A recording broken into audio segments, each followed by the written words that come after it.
ஹரி ஓம் ஜெய் வாராகி. வாழ்க்கையில் எல்லோரும் எப்பயுமே சந்தோஷமாக இருக்க முயற்சி பண்ணிக்கிட்டே இருங்க. அன்னையினுடைய அருளால் எல்லோருமே எப்பயுமே சந்தோஷமாகவே இருக்கலாம். இப்போ வாராகி மாலையில் 22வது பாடல், அற்புதமான இந்த ஒரு பாடலை பார்க்கலாம். பரிப்பால் கலப்பை என் அம்மை வாராகி என் சத்ருவை பொறிப்பால் பொரியழ செந்தீயில் இட்டு பொரிந்த தலை நெறிப்பால் தலை மண்டை மூளையை தின்று பின் நெற்றுடலை உரிப்பால் படுக்க விரிப்பால் சுக்காக உலர்த்துவலே. இதுதான் இந்த பாட்டு. இதனுடைய அர்த்தத்தை இப்போ நம்ம பார்க்கலாம். என் அம்மை வாராகி, என்னுடைய அம்மாவான வாராகி என்ன பண்ணுறா, இந்த இடத்துல உரிமையாக அவர் சொல்கிறார். என்ன பண்ணுறாளாம்? தரிப்பால், எதை கையில் தரிச்சுட்டு இருக்கா? கலப்பை. கலப்பைய அம்பாள் கையில் வச்சுட்டு இருக்கா.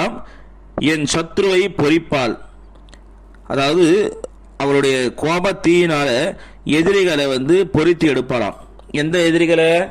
அன்னையை யார் யாரெல்லாம் நம்ம உபாசனை பண்ணுறோமோ, நம்மளுக்கு யார் யாரெல்லாம் எதிரியாக இருக்காங்களோ அவங்க எல்லாரையும் பொறித்து எடுப்பால். பொரியழ செந்தியில் இட்டு பொரிந்த தலை நெறிப்பால்.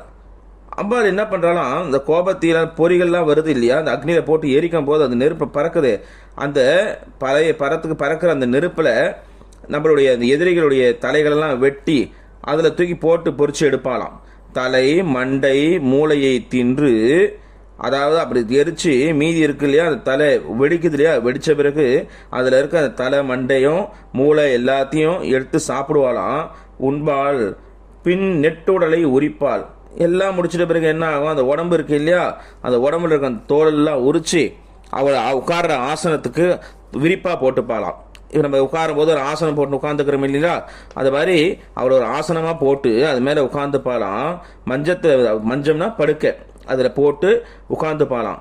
உட்காந்துட்டு சுக்காக உலர்த்துவலே, அதன் மீது அமர்ந்து அப்படியே உட்காந்துட்டு மீதி இருக்குதா சுக்கு, அதாவது இஞ்சியை உலர்த்தினா சுக்கு இல்லையா, அதை போல் நம்ம சுக்கு மாதிரி உலர்த்தி தூக்கி போட்டுருவாளாம். இந்த மாதிரி பண்ணுவா அம்பாள். யார? அவருடைய உபாசகர்களுக்கு தீங்கு இழைப்பவர்களை அம்பாள் இந்த மாதிரி பண்ணுவா. இப்பயும் சொல்கிறேன், இது எதுவுமே நேச்சுரலாக நம்மளுடைய உடலில் நடக்கிறது இல்லை, எதிரிகளுடைய மனசில் இது வேலை செய்யும். அதாவது என்ன பண்ணுவா அம்பாள், அவங்கள நம்மளுடைய எதிரிகள் இருக்காங்க இல்லையா, சுக்காக உலர்த்துவலேன்னு என்ன அர்த்தம்? எதிரிகளை அழித்து சுக்காக உலர்த்த மாட்டா. அந்த எதிரிகளுக்கு நம்ம மேலே எதிர்ப்பு தன்மையை போக்கி ஞானத்தை கொடுப்பாளாம். யாரு? எதிரிகளுக்கு ஞானத்தை கொடுப்பாளாம். நம்மளுக்கு ஆல்ரெடி அவன் ஞானத்தை கொடுத்துட்டா, ஞானத்தை கொடுத்ததுனால தான் நம்ம அவளை போய் பிடிச்சிட்டு இருக்கோம். அப்போது நம்மளை எதிர்க்கிறாங்க இல்லையா, அவங்களுக்கு ஞானம் அதிகமான ஒரு நிலைமைக்கு எப்போ என்ன ஆகும், எப்போ ஒருத்தனுக்கு ஞானம் அதிகமாகிடுச்சோ அவனுடைய உடலுடைய விஷயங்கள்லாம் மனசு செலுத்த மாட்டான். உடல் மெலிஞ்சு சுக்கு மாதிரி உலர்ந்து போயிடும். அதாவது உடலுடைய நிலைமைகள் எல்லாமே மாறிடும். இதை தான் இங்கே சொல்கிறார், சுக்காக உலர்த்துவலே. யாரு? எதிரிகளை. அப்போ எதிரிகளுக்கு ஞானத்தை கொடுப்பாலாம். கலப்பை தரிப்பால், அதாவது 6வது பாடல்லையே இந்த கலப்பையை பற்றி சொல்லியிருக்கார் அவர். மூளையை தின்று, அதாவது மூளைங்கிறது மனசை குறிக்கும். அப்போது அவங்க என்ன பண்ணுவாங்க, எதிரிகளுக்கு அவங்களுடைய மனசுக்குள்ளே போய் அவங்களுடைய எதிர்ப்பு தன்மையை நீக்கி ஞானத்தை கொடுப்பா.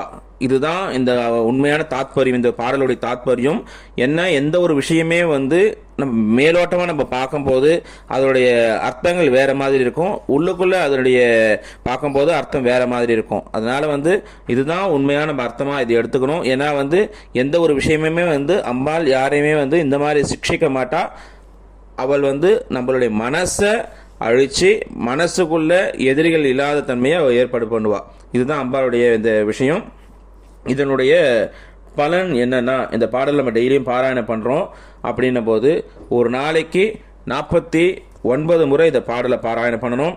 கையில் விபூதியோ இல்லைன்னா ஒரு தீர்த்தமோ கையில் வச்சுட்டு இந்த பாராயணம் பண்ணும்போது கொடிய நோய்கள்லாம் நம்மளை விட்டு விலகுமா. அதாவது பெரிய பெரிய நோய்கள்லாம் நம்மளை விட்டு விலகும் அப்படின்றாங்க. இந்த சொல்லி அந்த தீர்த்தத்தை நம்ம குடிச்சிட்டு வரணும். அதே போல் நம்மளுக்கு எதிரிகள் முற்றிலும் அழிஞ்சு போயிடுவாங்க, நம்மளுக்கு எதிரிகளே இல்லாமல் போவாங்க அப்படின்ட்டு இப்போ நம்மளுக்கு ஒரு எதிரி இருக்காங்க அப்படின்னும் போது இந்த பாடலை ஒரு 49 முறை சொல்லி நெத்தியில் அந்த விபூதியை நம்ம தரிச்சுட்டோம்னா அந்த எதிரி யார் நம்மளை எதிரியாக நினைக்கிறானோ அவன் நம்மளை பார்க்கும்போது நம்மள்கிட்ட அன்பாக பழகுவான். போக போக கொஞ்சம் கொஞ்சமாக அவனுடைய நிலைமைகள் மாறி, ஏன்னா அவனுக்கு ஞானத்தை அம்பாள் போதிச்சு இவன் உன்னுடைய எதிரி கிடையாது, நீ என்னுடைய குழந்தை, நீயும் என்னுடைய குழந்தை தான், அவனும் என்னுடைய குழந்தை தான் அப்படிங்கிற ஒரு நியாயத்தை அவனுக்கு மனசுக்குள்ள உணர்த்தி அவனை நம்மளுக்கு நண்பனாக்குவா, இல்லை நம்மளை விட்டு அவனை விலகி வைப்பா. இதுதான் இந்த ஒரு பாடலுடைய அற்புதமான ஒரு பலன். இது நம்மளுடைய ஜென்ம துக்க நாசனம் அப்படின்றது பெரியவங்க இந்த பாடலுக்கு ஒரு பலஸ்ருதி சொல்லியிருக்காங்க. இந்த ஜென்ம துக்க நாசனம் என்ன அர்த்தம்? நம்ம பிறவியை எடுத்திருக்கோம் இல்லையா, இந்த பிறவியில் இருக்க துக்கத்தை அத்தனையும் போக்கக்கூடிய ஒரு சக்தி இந்த ஒரு பாடலுக்கு உண்டு. அற்புதமான இந்த ஒரு பாடலை 49 முறை பாராயணம் பண்ணுங்க. கையில் விபூதியோ இல்லைன்னா தீர்த்தமோ வச்சுட்டு பண்ணுங்க. அந்த விபூதியை நெத்தியில் தரிச்சுட்டாலோ இந்த தீர்த்தத்தை உள்ளுக்கு சாப்பிட்டோ இல்லைன்னா அந்த தீர்த்தத்தை 49 முறை பாராயணம் பண்ணி குளிக்கிற தண்ணியில் அந்த தீர்த்தத்தை கலந்து அந்த தண்ணியில் குளிச்சோம்னாலும் நம்மளுக்கு இந்த வகையான எதிரியுடைய தொல்லைகள்லாம் நீங்கும். நம்ம வீட்டில் ஏதாவது ஒரு துஷ்ட சக்திகளுடைய ஆக்கிரமிப்பு இருக்குது, இல்லை ஏதோ ஒரு பிரச்சனைகள் இருக்குது அப்படின்னும் போது இதே மாதிரி 49 முறை பாராயணம் பண்ணி இந்த தீர்த்தத்தில் அந்த தீர்த்தத்தை வீடு ஃபுல்லாக தெளித்து தொடச்சோம்னா அதோடைய பாதிப்புகள்லேருந்து கொஞ்சம் கொஞ்சமாக நிவர்த்தி ஏற்படும். இதுதான் இந்த பாடலுடைய பலஸ்ருதி. இது எல்லாருமே பாராயணம் பண்ணி வாழ்க்கையில் எல்லா வளமும் நலமும் அன்னையினுடைய அருளால் பெறணும் அப்படின்ட்டு கேட்டுக்கிறேன்.